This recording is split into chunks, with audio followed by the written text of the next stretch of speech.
আমার হাতে দেখুন এই ৪ টে তাস আছে। আপনাদের সামনে এই ৪ টে তাসের খেলা দেখাচ্ছি দেখুন।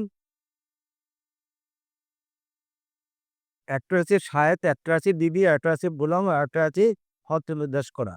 তাহলে লক্ষ্য রাখুন আমার হাতের দিকে এই গুলাম এই দিদিকে দিয়ে পড়তে চায়, আর এই শাহেদও দিদিকে দিয়ে পড়তে চায়।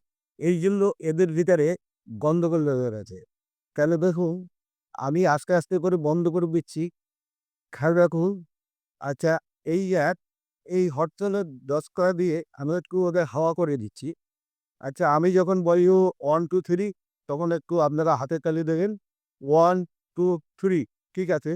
এই দেখুন ৩ টে টেক্কা হয়ে গেছে। এর কারণ হচ্ছে যে এই বিবি এই গোলামকেও পছন্দ করেনি, আর সাহেবকেও পছন্দ করেনি।